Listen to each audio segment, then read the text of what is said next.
Hello, hello, Kwe, everybody. So welcome to the evening part of our day, everybody. This evening we're doing a panel discussion, and the discussion will be on understanding basic income guarantee, past, present, and future.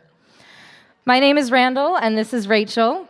We both sit on the board of Women's Network PEI, and today we gather on the unceded Mi'kmaq territory of Epiquet, which is located in Mi'kma'ki.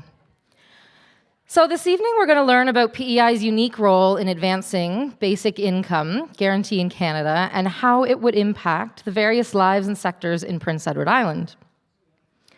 We're going to hear updates on local milestones, national efforts, and what lies ahead.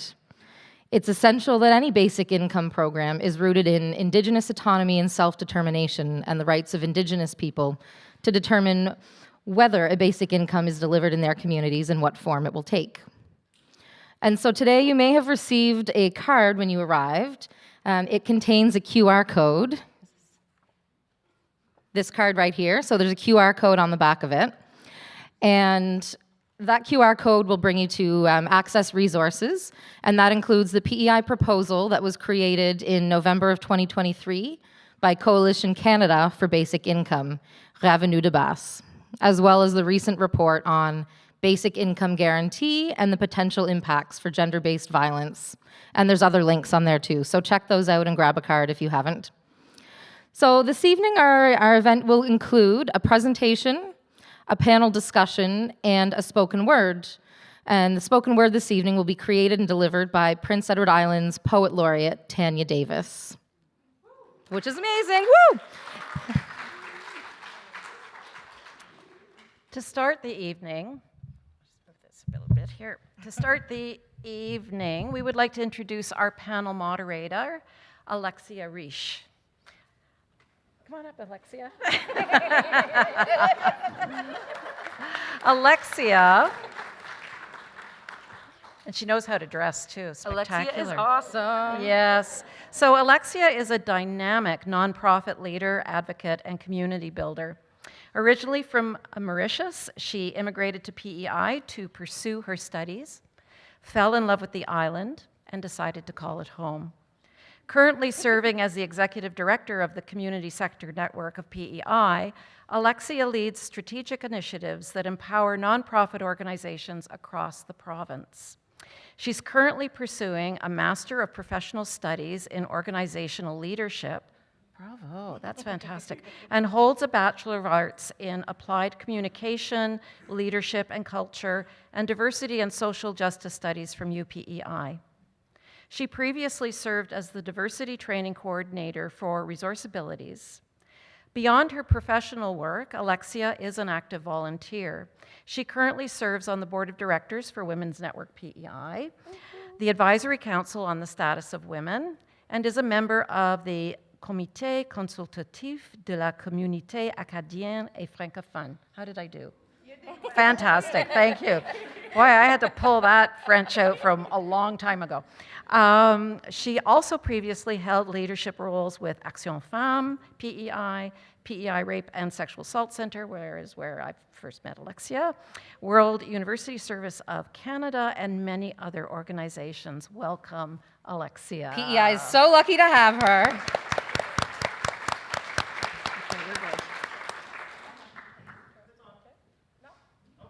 No, it's, oh yeah, there it is.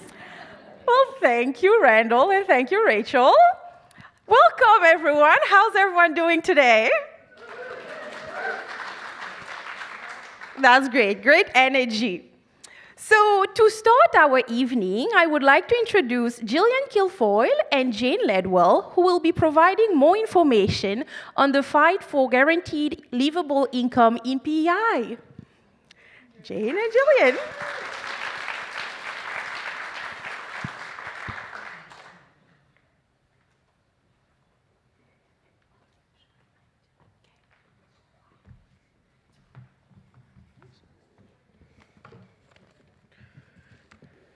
I'll take the short mic.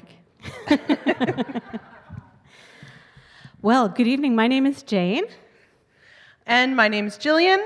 I work with the Advisory Council on the Status of Women, and I'm a member of the PEI Working Group for a Livable Income. And I am very proud to be here with the amazing Gillian Kilfoyle to provide some historical context that I hope will satisfy your curiosity about the burning questions of this exciting national conference, which are: why leadership from a gender equality organization? Why a basic income guarantee? And why PEI, other than our beautiful June weather? So I was not a founding member of the PEI Working Group for a Livable Income. I've only been part of the working group for 20 of its 21 years. It emerged as a coalition of allied community groups out of Cooper Institute project that focused on minimum wage. But advocates realized very quickly that to achieve livable incomes, we needed to consider all forms of income as essential. Wages, sure, but also social assistance, disability supports, child benefits, employment insurance, pensions, old age security, and more. All of these needed transformation. So the organizations and individuals that came together with shared values and goals for the Working Group for a Livable Income included from the very earliest days social assistance and housing advocates, people with disabilities and disability advocates, labor unions, groups representing minority languages, newcomers, arts and culture groups, and women's and gender equality organizations. Because of the intensely gendered nature of income inequality, the feminization of poverty, and the transformational power it has for communities when women and gender diverse people have livable incomes. It impacts children whose whole lives are improved by having secure childhoods. It improves the lives of vulnerable adults, especially those who rely on unpaid and underpaid caregiving. It benefits whole families' health and mental health, and it has benefits for social inclusion and for democracy. These are themes we heard all day today in really resonant ways, and that is why leadership from gender equality organizations. After 10 years of working to address the inadequacies in social assistance programs and to create more equity and justice in all of those separate income-related programs, as well as improving employment standards and minimum wages, in 2013, the community organizations that make up the Working Group for a Livable Income decided it was time instead to direct and focus our advocacy attention to address low income and to eliminate poverty in PEI through one program, a basic income guarantee that could transform all of the income programs that it would touch and change the lives of the people it would touch. And that is why basic income guarantee. So this timeline shows some of the highlights of work over the years, because momentum was swift after 2013 when we took on this focus. The first round of grassroots community forums across Prince Edward Island and a Cooper Institute Social Justice Symposium all focused on basic income guarantee and revealed a real hunger in the community for justice and rights-based solutions to poverty, and a deep and lived knowledge of the impact that basic income guarantee could have. The wisdom was already there. By 2015, more community forums confirmed the principles community members would not budge on and that are still visible in the work that we do today. A basic income guarantee needed to be based on human rights, province-wide, not a community of the province, a permanent program, not a pilot, and an income supplement model that would include all adults. So inspired by this voice and this vision from communities across PEI, in 2015, during a provincial election campaign, somewhat to our surprise, leaders of all 4 political parties in PEI expressed commitment to pursue a basic income for PEI. This led to the first unanimous motion in the PEI legislature in 2016, Motion 83 to urge government to pursue partnership with the federal government for establishment of a universal basic income project for PEI. In 2017, the Working Group for a Livable Income followed up with more community forums, this time engaging party leaders and MLAs from the 4 political parties as co-hosts of forums in all regions of the province. And from this, the Working Group articulated more core principles for basic income guarantee: that it be universally accessible, non-conditional, sensitive to income but not exclusionary, and that it be adequate to meet basic needs. We'll talk more on principles later. But from that, the working group also had the chance to expand on that local community hall work and take it beyond the province as well and begin to present the case federally. So by 2019, the Provincial Legislative Assembly established a special committee on poverty in PEI with the task to examine and cost a big program for Prince Edward Island. The committee heard from PEI and national leaders and experts on basic income guarantee. The committee's work endorsed the core principles set out by the Working Group for a Livable Income, and that was accepted unanimously in the Legislative Assembly. And in June 2020, the special committee released a report for a costed model of basic income guarantee, and that report was unanimously adopted by all parties in PEI. The Working Group for a Livable Income has been strong on the moral case and the human rights case for a basic income guarantee, but to set out the economic case required friends and collaborators in positions of responsibility in the PEI legislature and from across Canada. Coalition Canada built on the Special Committee on Poverty's model and their report, and on the unique multi-partisan unanimity in Prince Edward Island in favor of a basic income guarantee to create a PEI proposal that calls on the federal and PEI officials to launch a basic income program. More on that to come as well, but that is why PEI. So whether you live here in PEI or visiting as part of the conference, I hope you will remain curious about the points I just raised. And Jillian and I are going to just raise a few more points about the principles and proposals on basic income. Oh, wait, I was supposed to start on the principles. So I forgot. I felt like I was winding things up.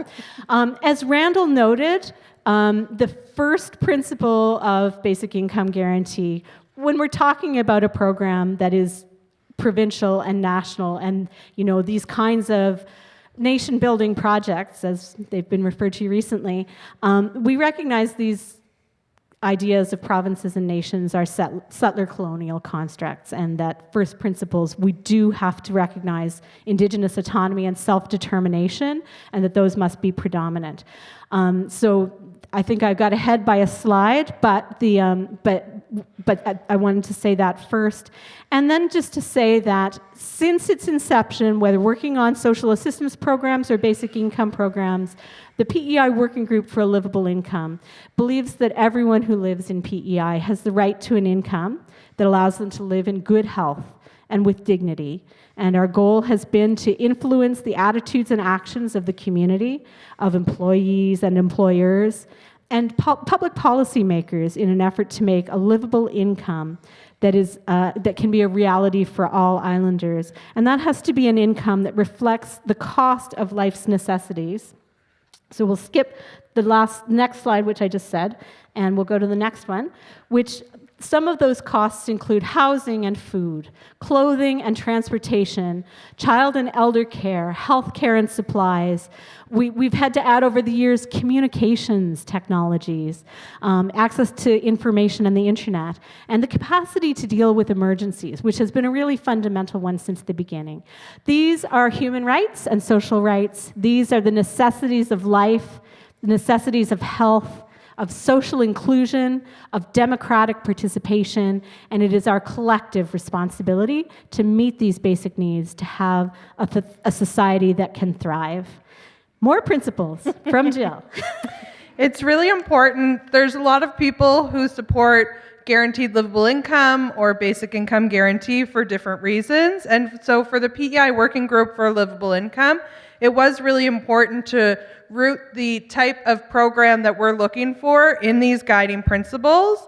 And so when we look at a livable income, we're really looking at an individual's and family's ability to maintain a standard of living that allows them to participate in their community, access community services, access continuing education, communicate with their friends and family, to be environmentally responsible, and to save money in the interest of being financially independent. So ideally, a guaranteed livable income would provide for all of those necessities in life and provide that support to individuals and families.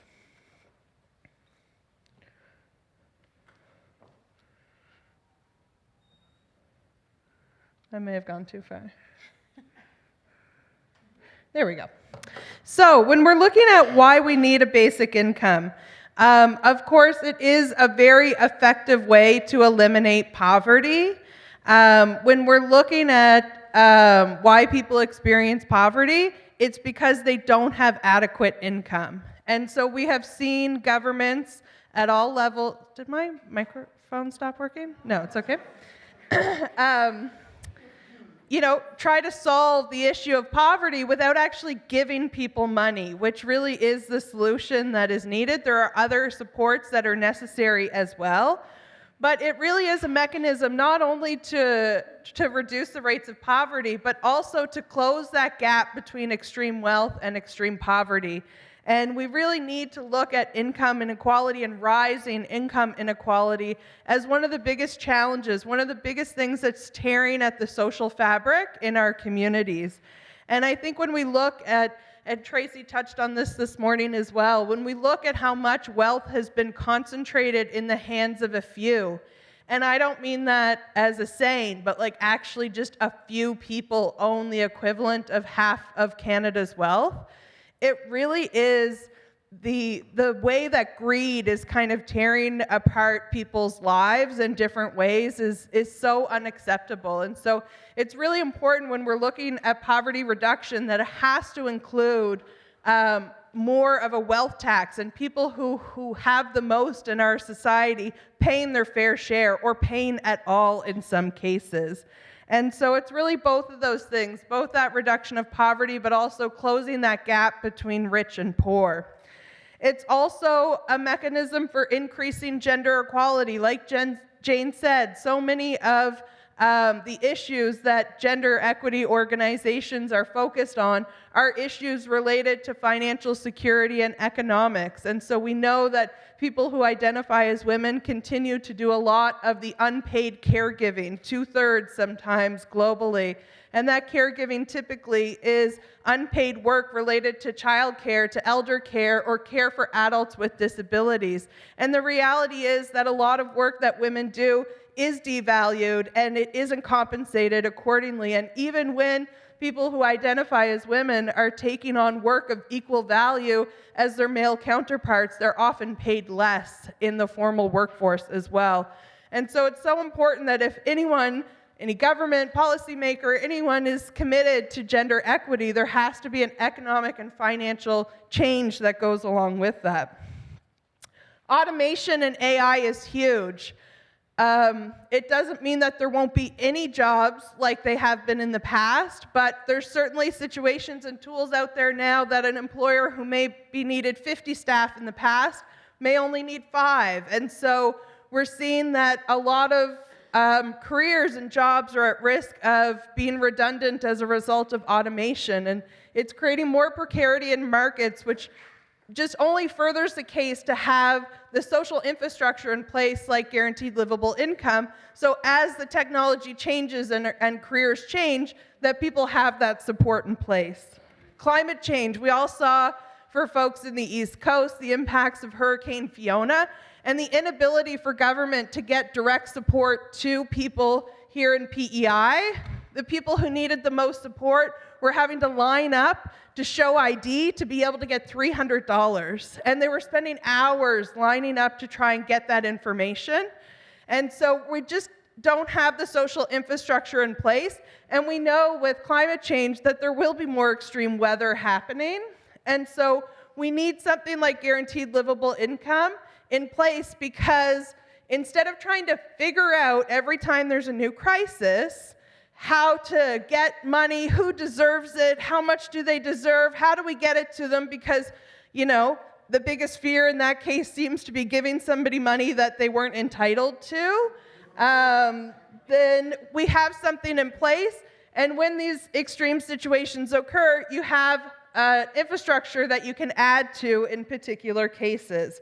We're also seeing that right now with tariffs, global trade wars, what's happening south of the border. Steel tariff increases. Okay, well, do we have to create a program for steel workers with guaranteed livable income? You have something already in place, and maybe there's additional supports needed in certain situations, but you already have a mechanism for providing that support. Global pandemics, which we've all lived through, CERB in many ways looked like maybe the makings of some type of guaranteed livable income, but we need to go further, and we need to have something that's in place on an ongoing basis instead of just trying to, come up with an acute solution to chronic issues.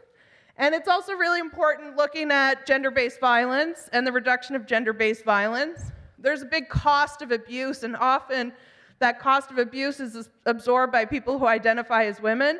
And so leaving, if you're able to leave domestic violence or other forms of gender-based violence, you probably have less financial security than you had before. You may have absorbed debt as a result of that relationship or the violence that has occurred.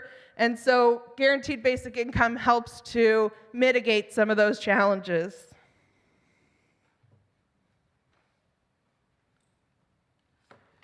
Sorry, I got my slides a little backwards. But who benefits from basic income guarantee? Everyone benefits, whether you're receiving the transfer or not. We also see significant improved health outcomes. Often, people ask, well, how much is it going to cost, without thinking about the costs of not having guaranteed income in place. And we see that, in other places where they have had some type of guaranteed basic income in place, you see a reduction in healthcare spending. And it doesn't matter what percentage that reduction is, healthcare budgets typically don't go down, they go up every year. So if we invest in people upstream, we're able to reduce some of those overall costs in some really key sectors that have become quite costly. And there's specific sectors that might be disproportionately impacted. Think of entrepreneurs and small business.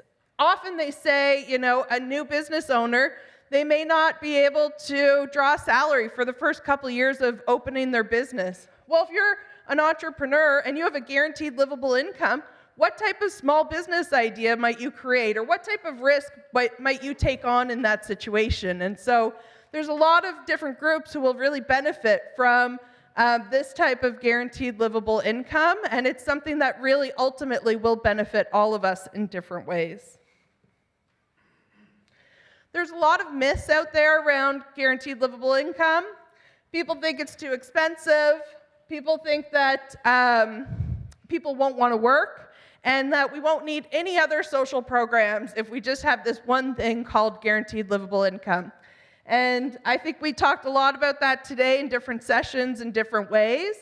But guaranteed basic income is absolutely something we can afford. Is it something that we can afford not to do? That's not so clear. But it's really clear that if we had more of a progressive tax system, if we were to institute some type of wealth tax where your first 20 million just stays the same, but we put a higher tax rate on that 21st million that you earn in a year, which apparently is communism, but doesn't really sound like that to me. It would only impact 2,000 households in Canada, and it would generate $9 billion in revenue. It just makes absolutely no sense. And so there absolutely are ways to pay for it.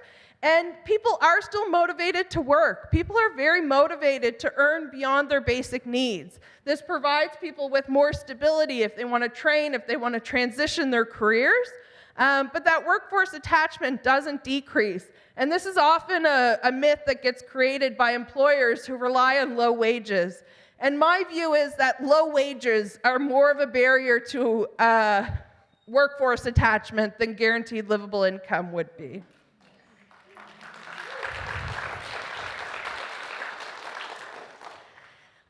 We also had some wonderful presentations today really outlining how guaranteed basic income has to be an investment in public services and social infrastructure that is complementary to what is existing. It in no way removes the need for other social programs, but it can be a complementary investment in the health and well-being of Canadians. And so it's not about removing existing social programs, but it's adding in guaranteed livable income to ensure that people have more support available, but we still need the existing services that are out there, and we still need a strong investment in public services. And so those are some of the key myths that come up that we always try to dispel, because a lot of it is just people who are probably benefiting from the status quo, are benefiting from the exploitation of people's labor without proper compensation, who are kind of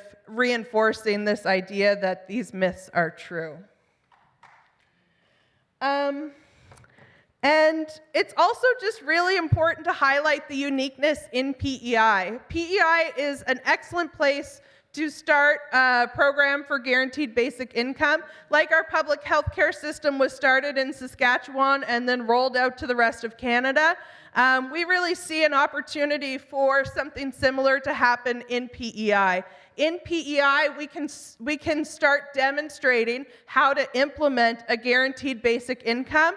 We can figure out what is that interaction between different levels of government. What are some adaptations that might be needed in the implementation to strengthen the program that would be developed? Those learnings can be identified through proper evaluation here in PEI, and then we can roll out a national program. It's a small jurisdiction. Like Jane pointed out, there's been decades of grassroots work happening in PEI that has really created the support and I think the energy for guaranteed basic income.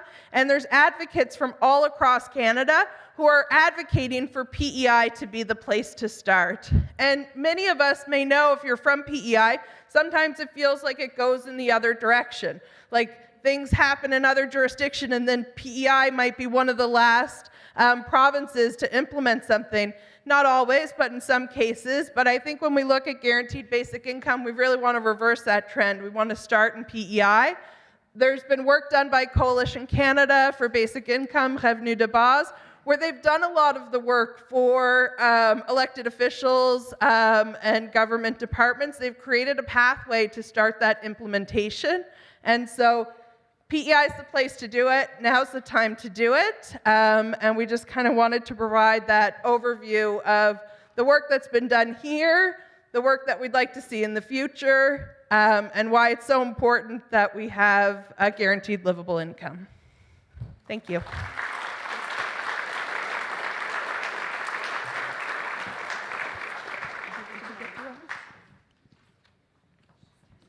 Thank you very much, Jane and Jillian. This was very insightful. And I see that I have some time, so if I got a bit ahead of myself earlier, I was too excited for the presentation, and I actually forgot to introduce who Jane and Jillian were, and I just assumed that everybody knew who they were. So I'll read their bios now.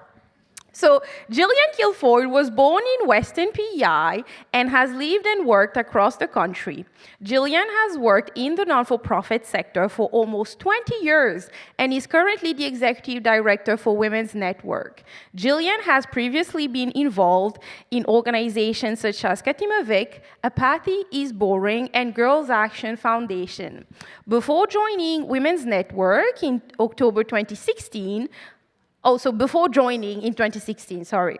So Jillian is currently a board member of the Community Sector Network of PEI and the Chair Circle on Gender Equality.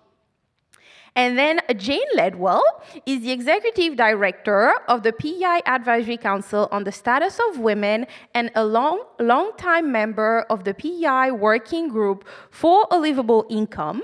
In her spare time, she is also a writer and editor in a house full of artists, family members in Charlottetown. Let's give it again for Jillian and Jane.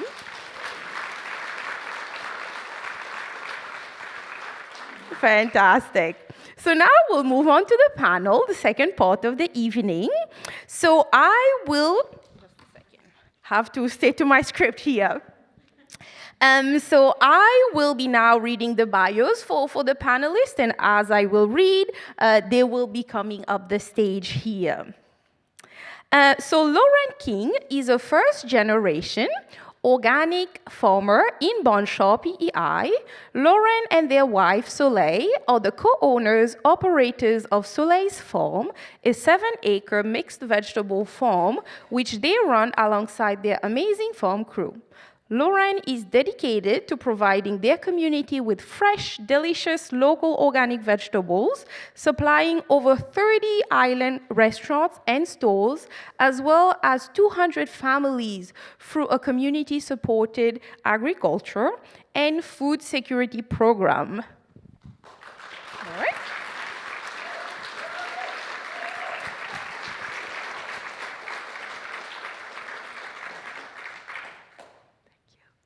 Next, we have Carly Howell. So Carly is a multi-instrumentalist, composer, and recording artist based in rural Epecuet. Their creative work explores the intersection between jazz, folk, classical, and Brazilian music, and has the principle of improvisation and co-creation at its core. As a curator, they are interested in personal and historical narratives and work to center the voices of feminized and queer musicians. As a social justice accomplice and advocate for artists, Carly has been working in recent years to help musicians achieve safer, more sustainable working conditions and to receive meaningful, dignified support during the pandemic and beyond. They are a member of the PEI Working Group for Livable Income and the Copper Institute.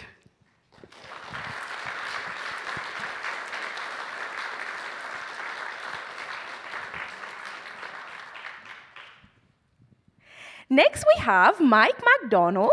So Mike is the executive director of the Upper Room Hospitality Ministry / PEI Food Banks. So he has been with the Upper Room since 2001,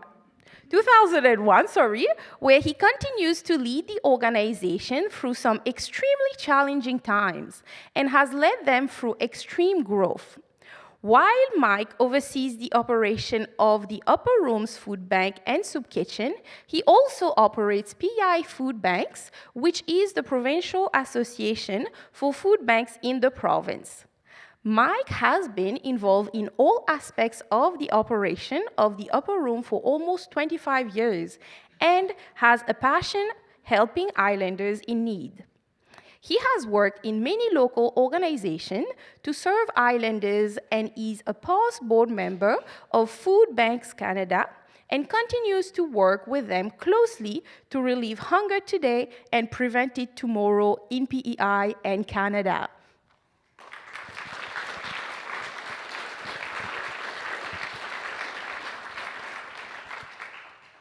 Now, we were supposed to have another panelist with us today, Melissa Peter Paul, but unfortunately, we've had regrets from her tonight, so she will not be able to join us. Okay, so I will now turn to you all, folks, to get started with the panel. So I will start with my first question. So tell us about your work and how basic income could impact your sector. And feel free to share real-life challenges that you or people you work with face because of inadequate income. Maybe we'll start with you, Mike, and then we'll go that way. Great, thank you. And, it's an honor and a pleasure to be here tonight, so thank you. Working with food banks and seeing individuals come into the food bank or to the soup kitchen every day, people are challenged every day and facing their own crisis every day. We ask questions on, why they need to use the service, and it's constantly the cost of living, and whether that is the price of groceries, whether it's the home heating, and of course housing. So those are, they're the people that we see day in, day out that I know it was mentioned, Fiona and the pandemic. Well, they're in crisis every day. And, they do need that support, not just through a pandemic or through a disaster, but they do need it from day to day. Certainly for our organization, or every food bank across the country, food banks can only do so much. Food banks are at their breaking point, and there needs to be, some action, to kind of relieve some of that pressure off of the food bank system. So hopefully, a basic income, I think, is that one item that would affect the population as a whole and would certainly help our industry.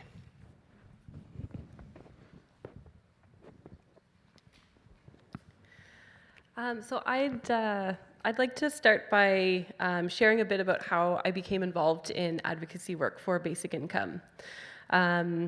So back in 2019, my partner Soleil, who I farm with, she burnt out.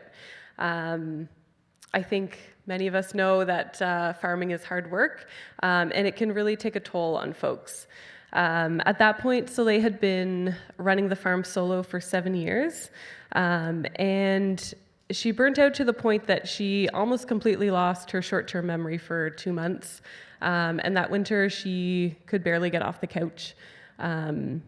She went from working 12-hour days, running an entire farm operation, to us really celebrating the day that she was able to walk the 500 meters to the end of our driveway to check the mail. And it was this the season following this that I joined the farm. I'd had an off-farm job prior to that, and we put a few years of really intentional work in with a business coach to figure out. Partly, it was bringing me on as bringing me into this farm that Soleil had created and been running herself. But the priority was really to look at how do we make this sustainable, how do we focus on well-being and resilience for the people as well as the land. So we put in a few years with a coach, which was incredible work for us, and it really changed us as people. It changed our farm, and it was in one of the sessions that our coach just asked us this magic wand question. She said, if you could wave a magic wand and create your dream life, what would that look like? And so we took some time and thought about it, and we shared our answers. And what we came up with and what we shared, it was things like we dreamed about having enough time during the growing season to actually connect with some of our friends. We wanted enough time and energy to preserve the food that we were growing. We wanted enough time that we could volunteer, do some board work for organizations that we cared about, having the time to care for our aging parents in different ways. And our coach, after we shared that, she said, okay, well, that feels very achievable. That feels pretty reasonable. And in that moment, the two of us, we felt so defeated because it felt impossible. It felt like the years of work to getting this business to a point where it was viable on paper, it still wasn't a viable business for the people who are running it. And to hear someone say, well, this feels like not that huge a dream, that was hard to hear. And something that came out of that conversation was a great discussion about how no matter how much change we can affect on our one little farm in the rolling hills of Bonshaw, we're still just a little farm within the bigger picture of agriculture. And so we realized that as soon as we had capacity to do it, we really needed to focus on some of the bigger systemic issues and start doing work so that we weren't just trying to affect change on our one tiny little farm. And so it was really out of that conversation that Soleil started work on this food hub that works directly with small-scale farms here on PEI, and I joined the working group for a livable income. Because basic income would have a tremendous effect on the lives of farmers, including farm workers. And it feels like a very hopeful thing that, as we heard already, as folks in this room know, it would benefit everybody. And I can see so clearly within the farming sector that it would really have a tremendous effect. Yeah, maybe I'll stop there for now. Yeah.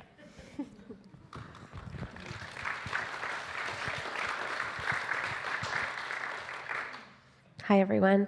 I'm just so glad to be here to speak with you all today, and in such wonderful company. I am a musician. I've been a working musician, getting paid to play music since I was not even old enough to drive myself to gigs. My mom drove me to my first gigs in our Dodge Caravan. So I've been doing this for a long time, for 20, 25 coming up years, and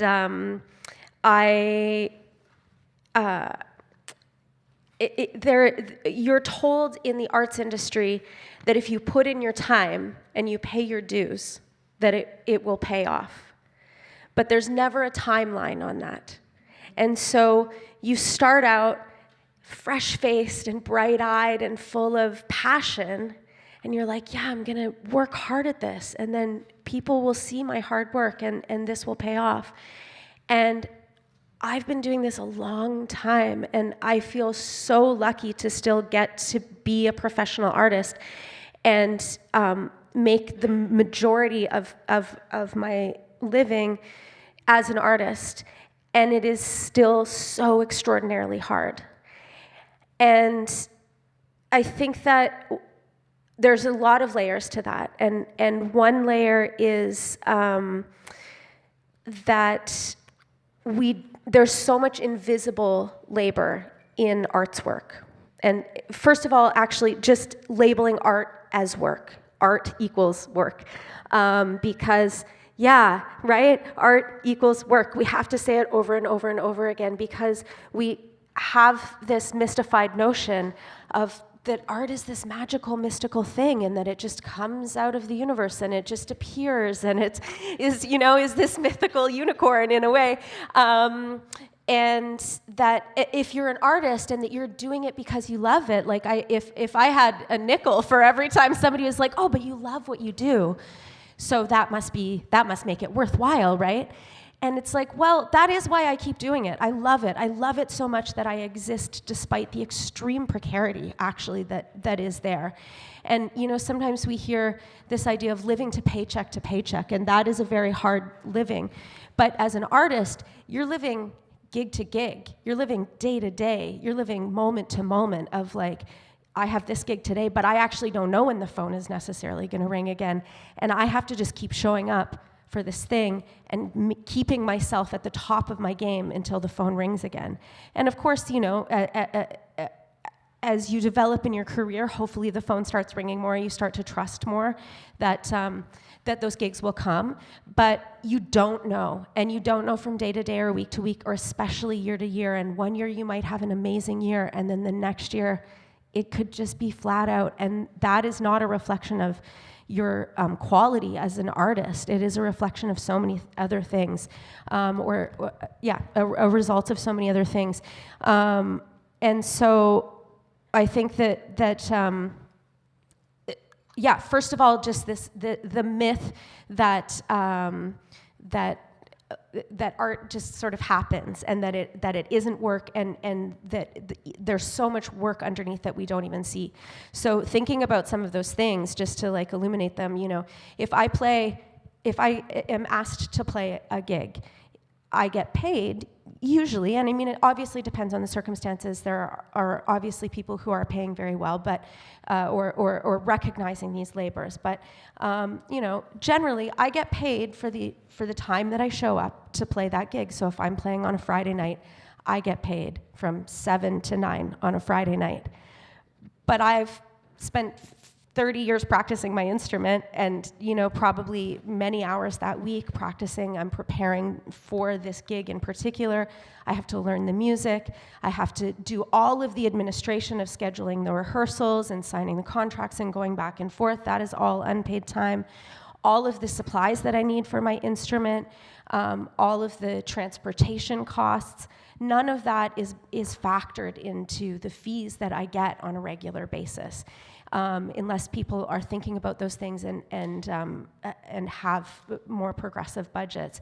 And so there's so many invisible costs, and there's so much invisible labor that goes into just showing up for that gig.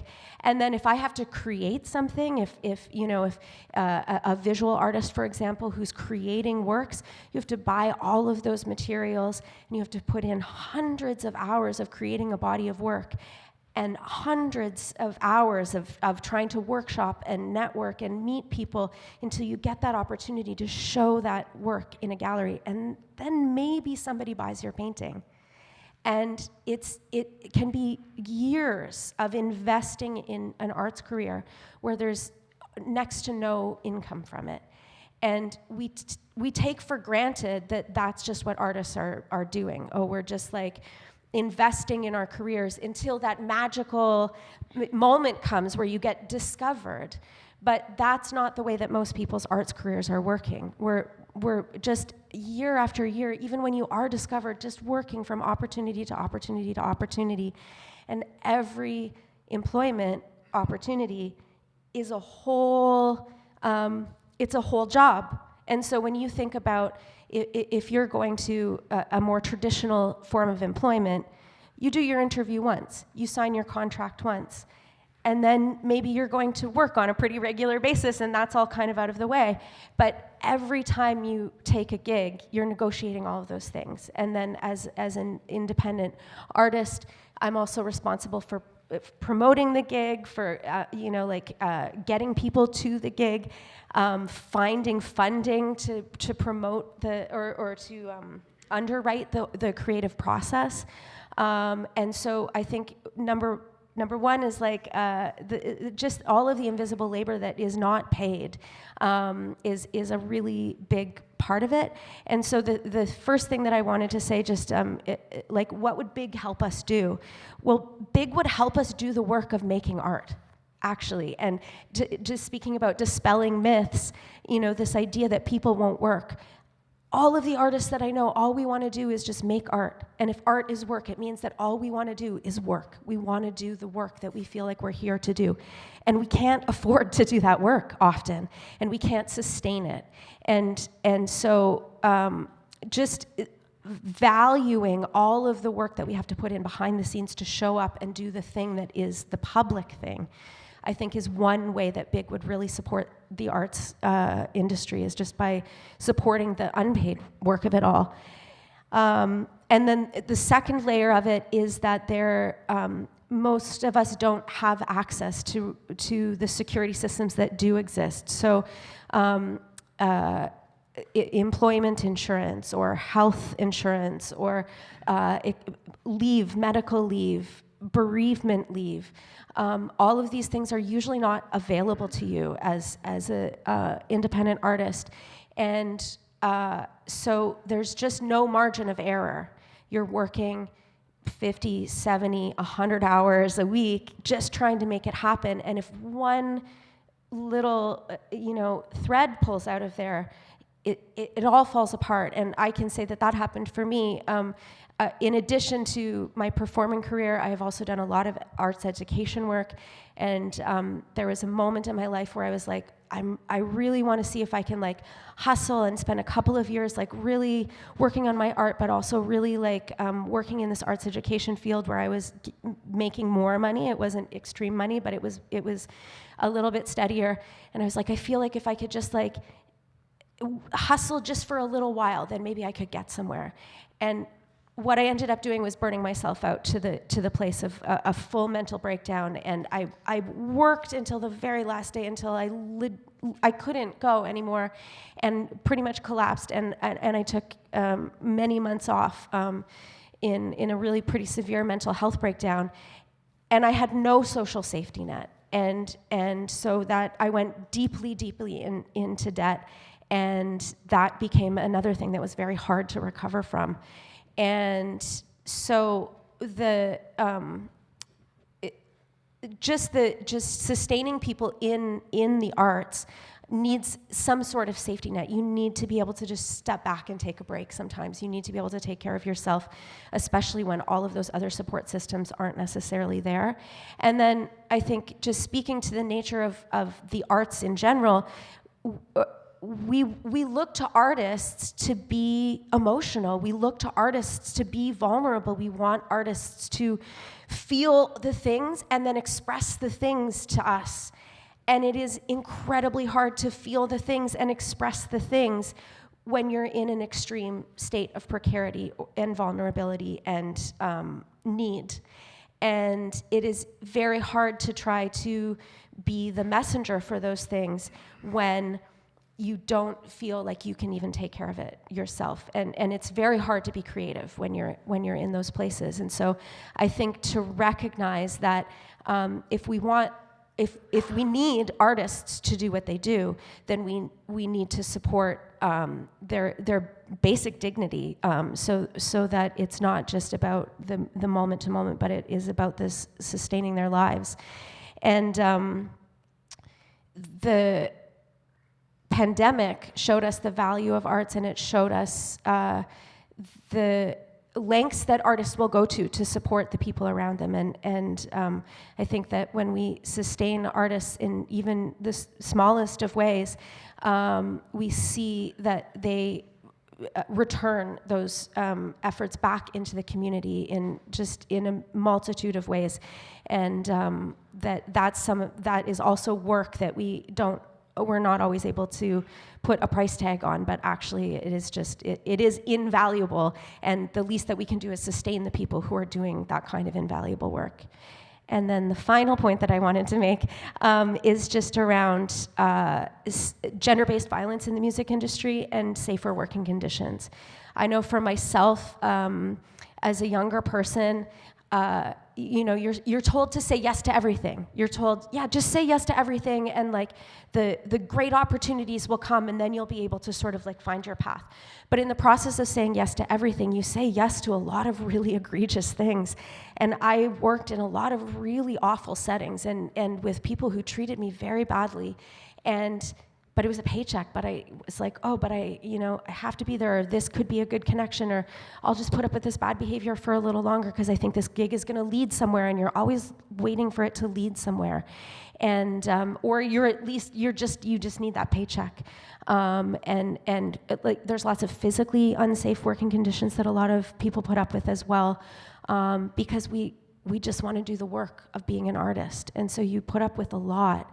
And I think that a basic income guarantee could not only change the outcomes for the participants, for the artists themselves, of not having to go to those kinds of working conditions, but I like to think that it could change the industry itself, that if people don't need to put up with that anymore, that those folks will have to change their practices because they won't be able to just take advantage anymore.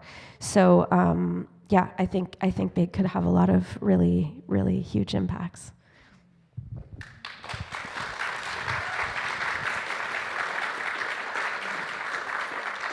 Thank you, all of you. So now before I move to the next question, did any one of you wanted to respond to whatever anyone said, or are we good to move to the next question?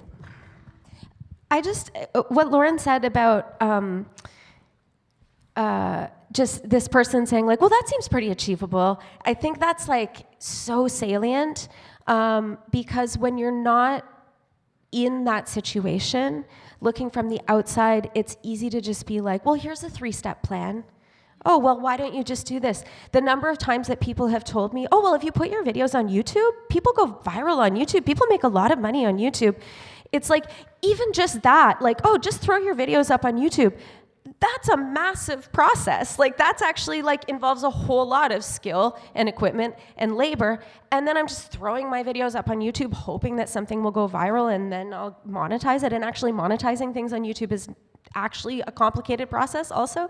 So like, I think, yeah, the idea of like, well, that doesn't seem so hard, or like, that's just like, oh, no problem, is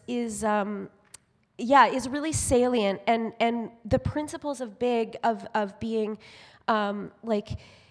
accessible and not judgmental, and that we're removing those barriers to access means that we're not trying to like problem solve or like micromanage other people's lives, and we're also not trying to find like simple solutions to complex problems. We're giving people the agency to make choices that will impact their own lives, and like those things that you imagined are beautiful, wholesome things that everyone should have access to. And we shouldn't all have to hire like a business planner to just find out how we can like have some time for our community or spend time with our aging parents. And that should just be something that should be accessible to people, and that you should be able to problem solve that for yourself with the adequate resources.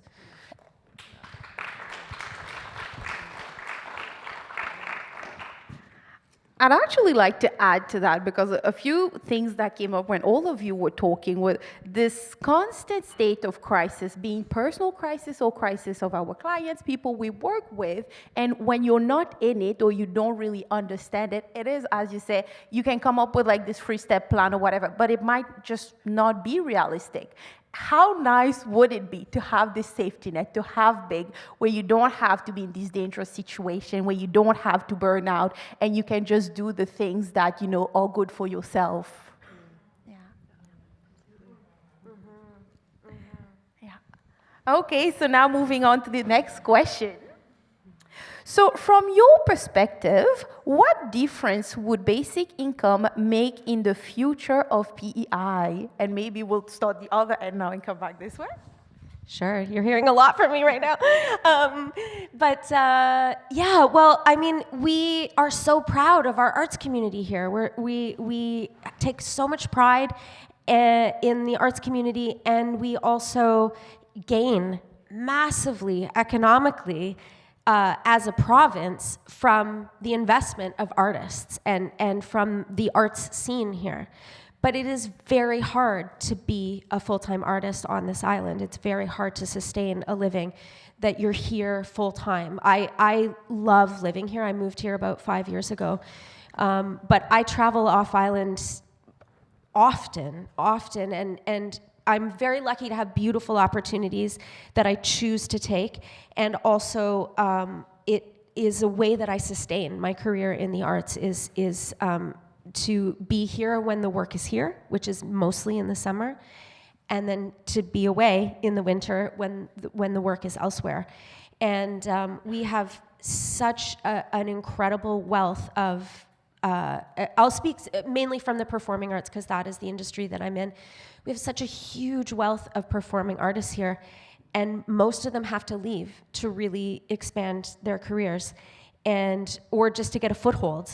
And a lot of them would just love to stay home. A lot of them would love to be here, participating in their communities more, hanging, with friends and family, and being able to just live a steadier life, a healthier life, a more sustainable life. But the money isn't here for that always. And the opportunity to be here on a more full-time basis means that artists can also reflect the life that we live here. I think that we know that one of the roles of arts is to reflect the world around us and to reflect our collective humanity, to reflect our collective experiences, maybe sometimes through an individual lens, but we can only do that when we're here. And so if we really want to see PEI reflected in the artwork, then we need to sustain the lives of artists here. And that means that we will see artwork that reflects the place that we live. We will see artists being in the communities that they live in and being engaged in those communities or being sustained in those communities. I think the artists are engaged often, but being sustained by the community, and being sustained to be in the community, is a two-way street. So I think that we would see even a much more vibrant scene and a year-long scene of artists that can really stay focused in their artwork.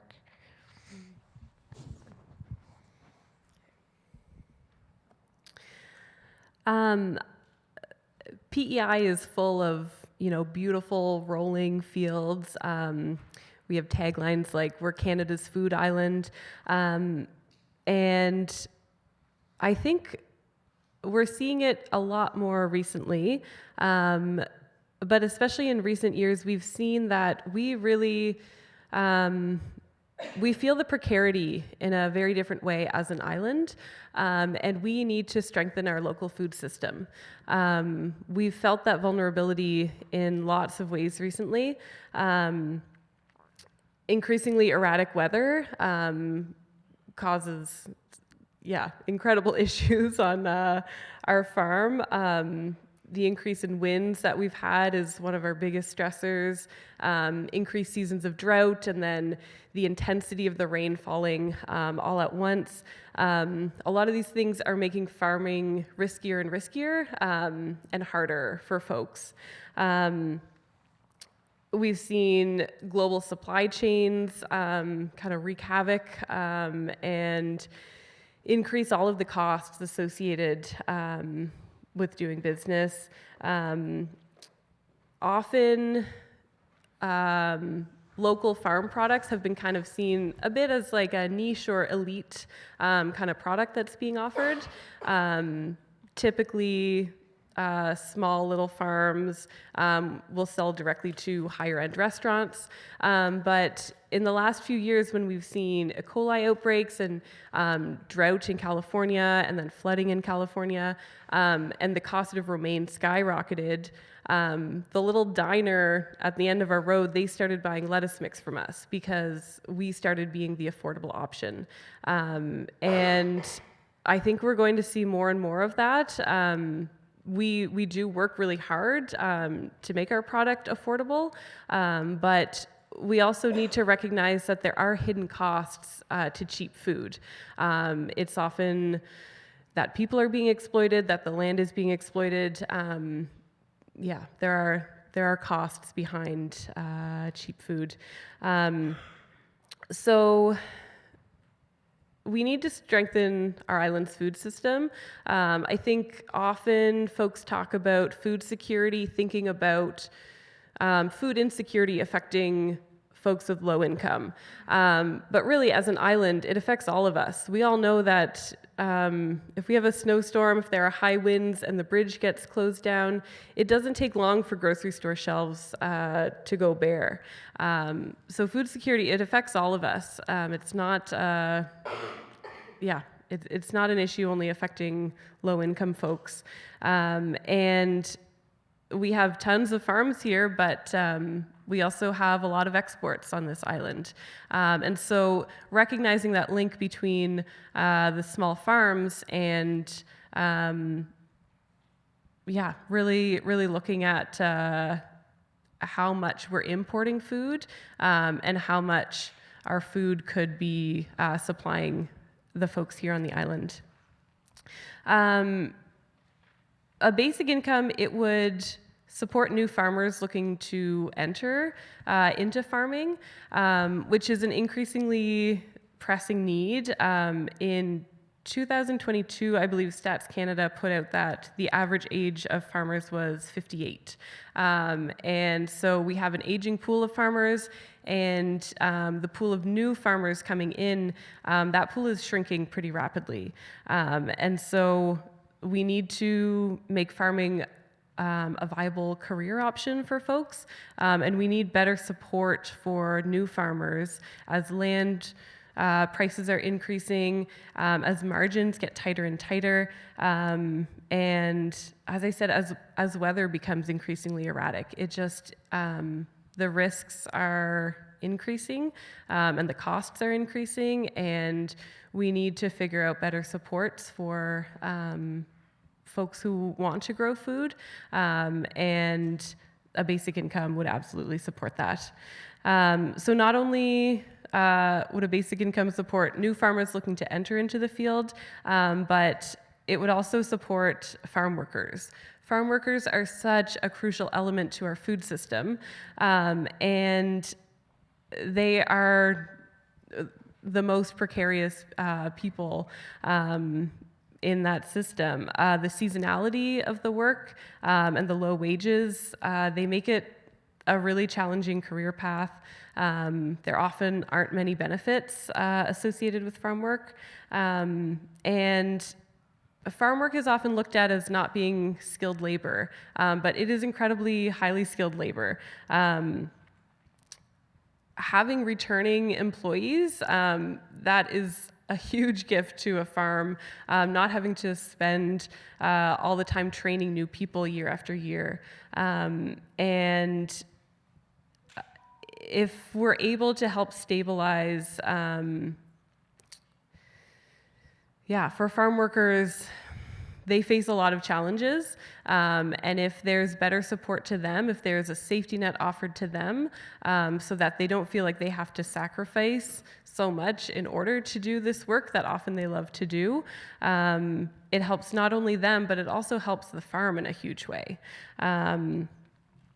So I think looking at what does that viable livelihood look like for farm workers, that needs to be right up there. It's not only the farm owners who are struggling with a viable livelihood. We need to look at the people who are by and large growing all of the food that we eat, and so that includes justice issues for migrant workers. We need to look at who are the folks who are having trouble accessing this type of work, maybe because they don't have inherited wealth that is allowing them to choose to make the sacrifice to do this low earning job. Yeah, thanks. Well, I think it would have some major impacts on our economy. When people have money, they spend money, and I think it would really support every sector in the province. I do think, of course, it will also help with our healthcare and also in our education system. I think mainly it will help the individuals receiving it. It will allow people, to further their education. It will allow, young people to excel in school. It will allow people to eat healthy and, buy those fresh local products that have a direct impact on their health. So I do think, in the long term, it will have great effects on the province through the education system, through the health system, but immediately, it will help those individuals that do receive it and can make those choices on how to spend their money and, really how to live a healthier life. Thank you all. And again, do we want to respond to anything anyone said? No. Okay, perfect. We'll move on to the next question. So what can people do to promote the need for basic income in PEI and the rest of the country? And I'll leave it free to whoever wants to start this time, maybe? Can you say it one more time? Oh, yes, of course. So what can people do to promote the need for basic income in PEI and the rest of the country? I'll just start by saying I think we need to continue to talk about it, and we need, to find champions throughout the community and throughout the province. Certainly our provincial government leaders. I think we need to find those champions and keep, telling the benefits of it. I am a little concerned with the federal government right now, and they're distracted with other things, so I really do think we need to concentrate at the provincial level and make sure that people know that it should be a priority.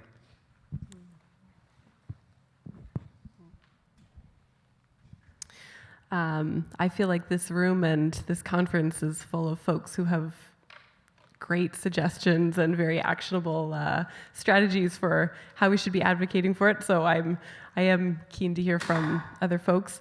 I think that, as we heard, all parties signed on and agreed that a basic income is an important project that we should explore on PEI, and holding the government to account, I think, is incredibly important. I also see the importance of continuing to talk to our neighbors, folks who might have different ideas about it, and taking the time to break down some of the misinformation that's out there. Carly talked about how artists are working so hard. I think farmers too. I don't know a single farmer who's in it to get rich. Yeah. I don't think you'd lose any farmers if you brought them up to a living wage. And I think that what I found in having some conversations is we need to have these conversations where we can get at class solidarity. There are a lot of folks who, they have ideas, and they might make decisions acting as if it's more likely that they'll become a millionaire or a billionaire rather than find themselves in a pretty precarious situation. And I think that, having the conversations with folks who might have pretty different ideas from us and finding that common ground, I think those conversations are often worthwhile. Yeah, conversations for sure.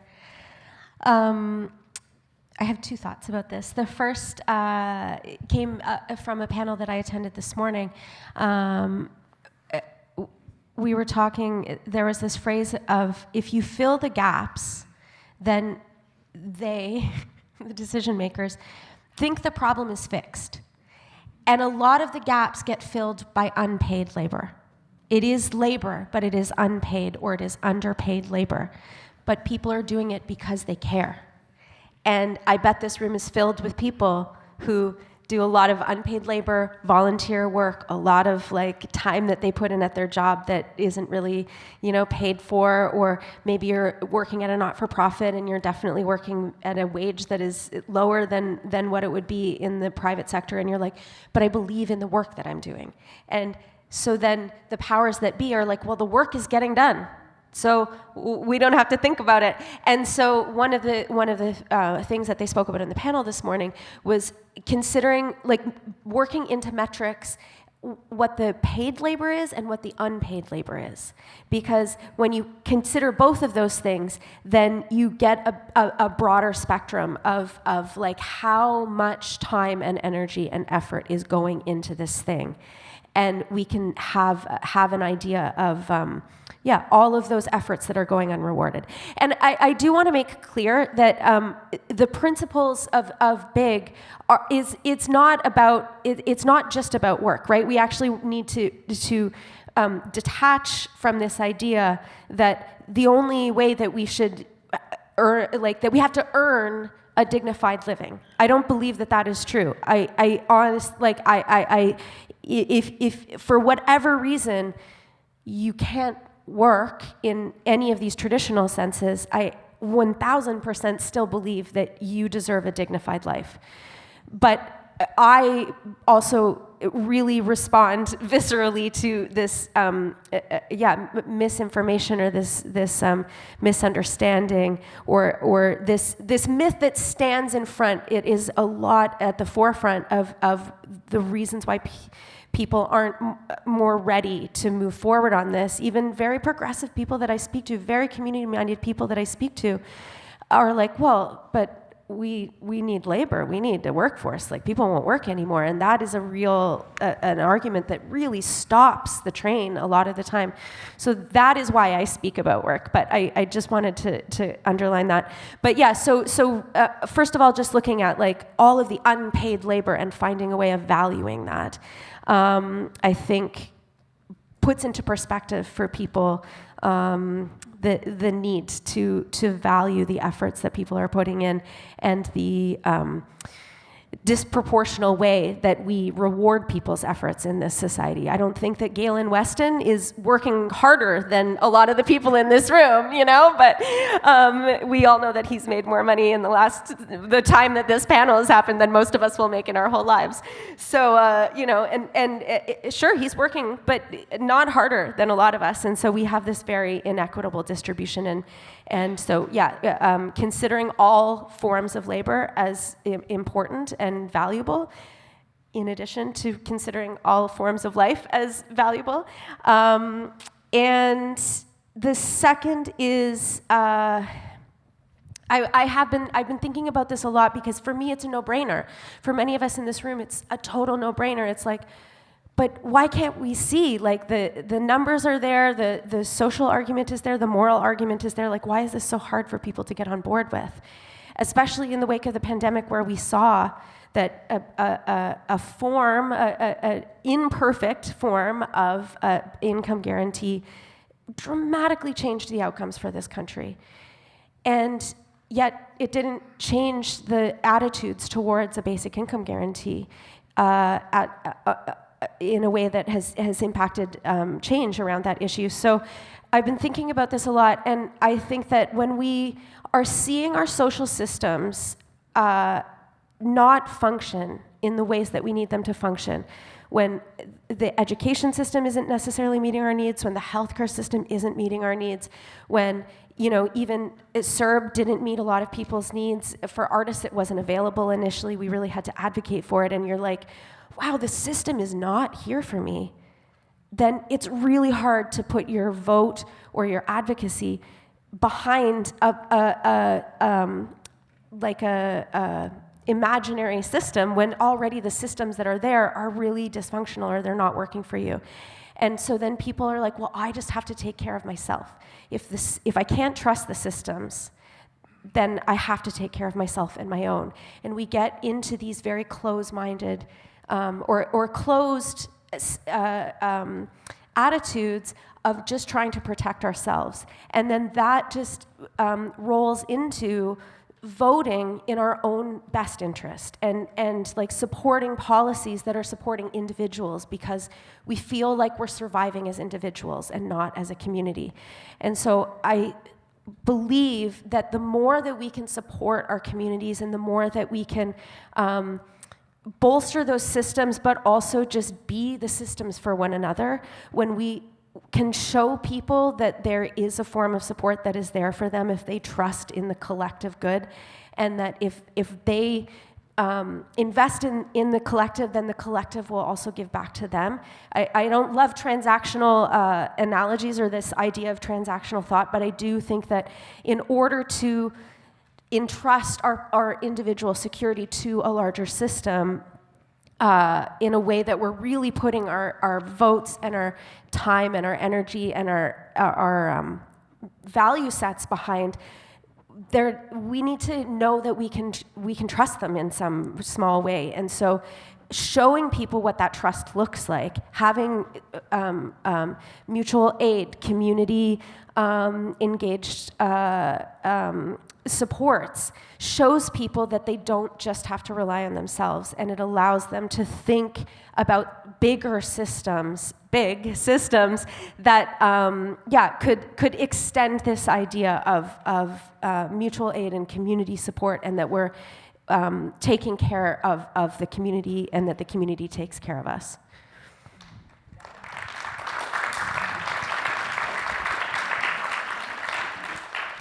Thank you. That was amazing. And just to reiterate, because I think one of the things that you said was so powerful. One person's individual voice is strong, but our collective voices together is so much stronger. And I really want to reiterate that and share that with everyone, that together, when we work together and come together for the greater good, for the good of the community, for everyone's good, there's so much power and so much potential in that. So let's give another round for our panelists, please.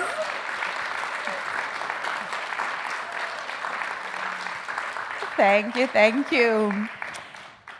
And so to close our evening, it is now my pleasure to introduce Tanya Davis. Tanya attended the conference today, and as the conference poet, she spent the day observing, listening, and absorbing the information. She then distilled her thoughts into a piece written specifically for the event and the issues at hand. So now I'm going to read Tanya's bio. So Tanya is a writer, and a performer based in rural Epequet, Prince Edward Island. She has released 4 records and 2 books, including How to Be Alone, a collaboration with filmmaker Andrea Dorfman. She works across artistic discipline, creating for the page, the stage, the stereo, and the screen. Tanya is also PEI's current Poet Laureate. Tanya.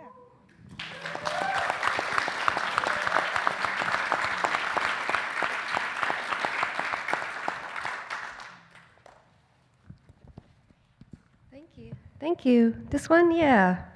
Hi, everybody. To clarify, I did start this poem a few days ago because I wanted to listen to the conference, so I did a lot of preparation before I got here.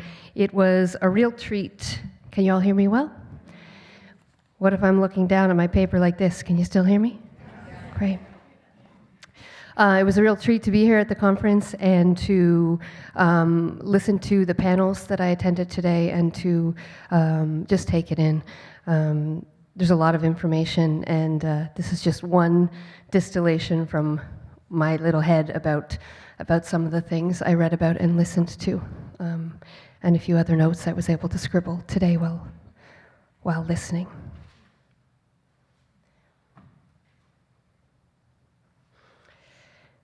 I'm at this conference as a poet. To listen, make connections, and synthesize, I'm at this conference as a person living and working on PEI. I am here as a participant, an attendee.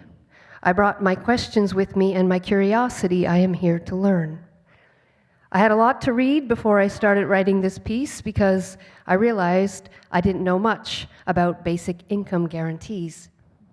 Something about money. Something about a minimum for everybody. And it sounded good, but I did have questions, such as, how would it work? Could we actually implement it? Is it possible to just give money to everybody like that? In other words, even as a progressive leftist, I have had my biases. Even as a sort of socialist, I wasn't totally buying it. Even as the poet tasked with the act of describing it, I have been unsure, ignorant, or uninformed of the story behind it. I lead with this to situate myself as an average member of the public. We don't know what we don't know until someone enlightens us, or until we approach our ignorance on our own accord. But that's not always easy.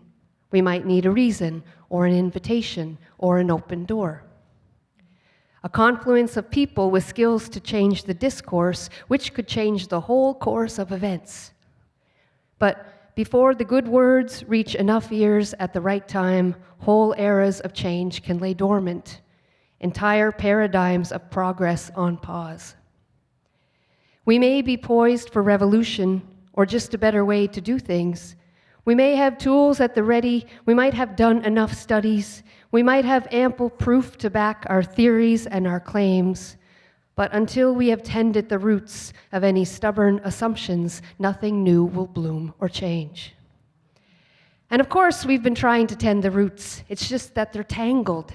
It's just that they're endless. It's going to take every strategy we have in us, all audacity, and all our incandescent rallying cries burning bright enough to shine through the fog of our tired and outdated ideas. If we want to build more support for new ones, including something as unfamiliar to most folks as basic income, we're going to have to tell different stories and question the stories that we've been listening to. This is a tall order, as you all surely know. There is a world order and powerful forces that don't want to see it go. There is the fact that we don't know what we don't know, and so it's hard to imagine something else. For instance, we've been living under capitalism for so long that we can't see the burning forests for the over-harvested trees. We can't see how we've been enticed by wants at the cost of unmet human needs, and then set against each other in an illusion of scarcity. As if solidarity is only a catchphrase in the pamphlets of activists and not a guiding principle that should be in all of our politics. As if divisive policy will solve any of this. This, our global suffering. This, our local strife. The story of basic income cannot get a word in edgewise. We can't hear it over the jeers of competition. Well, every hero on a journey took a full meal with them, carefully packed by a worker in a kitchen. Unpaid labor fuels major winnings, and low wages keep the world as we know it spinning. Except the world that we know is spinning way out of sync. Human value is intrinsic, at least it ought to be, and yet we equate worth with productivity. And we measure that productivity by its contribution to economy, thus attaching our value to the money that we make. Many people can't hear a story about basic income because they're still listening to stories criticizing the welfare state.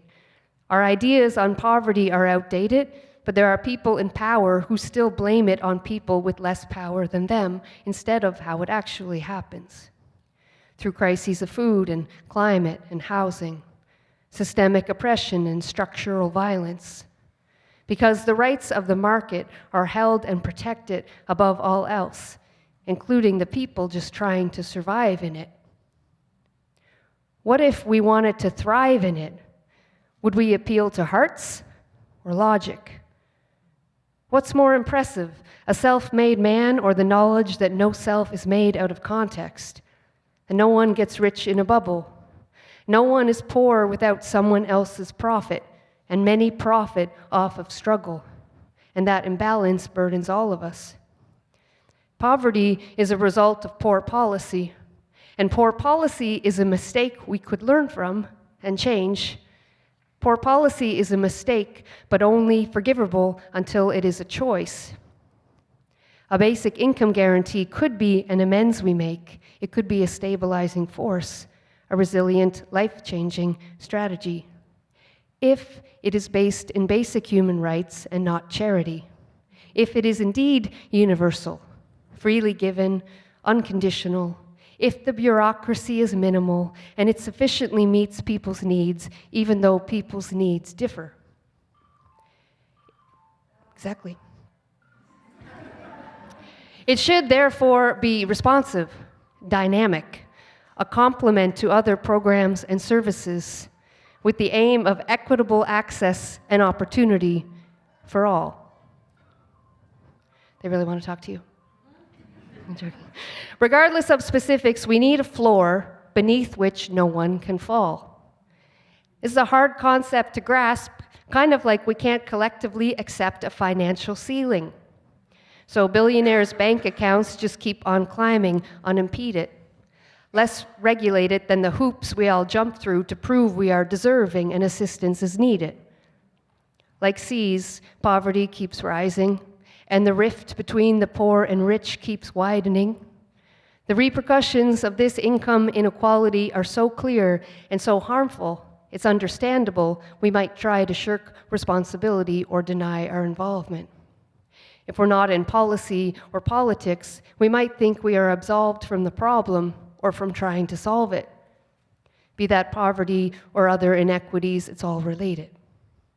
So, to bring it back to the changing of stories, to bring it back to the shifting of minds, we can start in our own communities, address our own biases, we can start close by.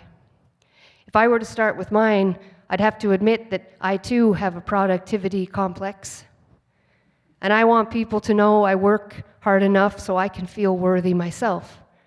This is a tired idea that gets in my way of fighting for the rights of everybody else. What stories have we internalized that convinced us only certain work is worthy, and dignity must be earned by toiling endlessly and buying into the same systems that are stripping the earth of its resources and robbing the people of our joy? Joy should be affordable,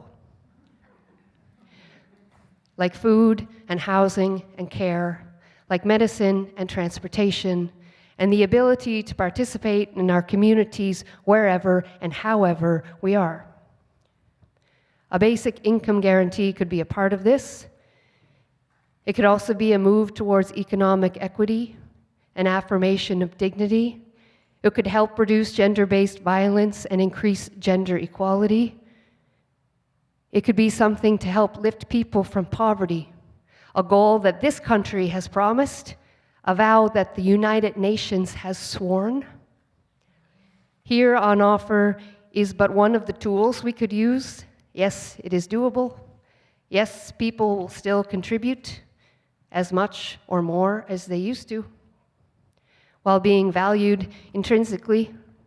Our basic human dignity, our rights, even our righteous joy afford it. Indeed, we can afford it, but it is not yet common knowledge. So let's change the story and share the big news. Thank you.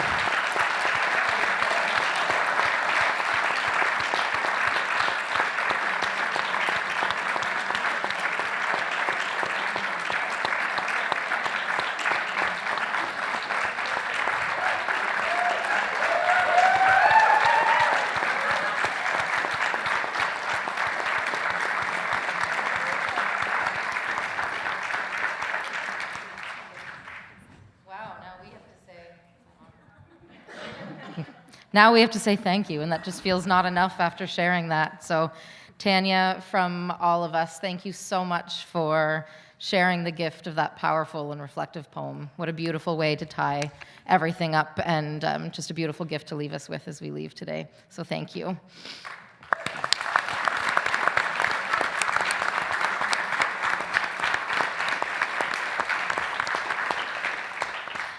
And one last tiny little piece of business before we let you go enjoy that beautiful evening. Just a reminder that those cards with the QR codes on it do have links with more information. And also there is a sign-up sheet.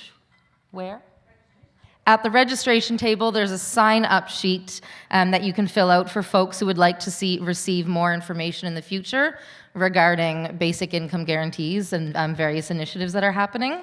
So you can add your name to that, and you will stay in the loop. Can I just jump in with one thing? Of course. Sorry, just while we're in the, I forgot to mention that you don't take my word for it. There's many artist testimonies that are out in the lobby, and they're really beautiful, and I would love for you to read their words. And there's also an incredible report called the Manoramo Report on artists and beyond. It's called Beyond Precarity, and there's also a QR code to that, and it is a really informative document. So if you're in the realm of looking for more information and wanting to stay connected, there's some posters out in the lobby that will lead you in the way of more information in that regard.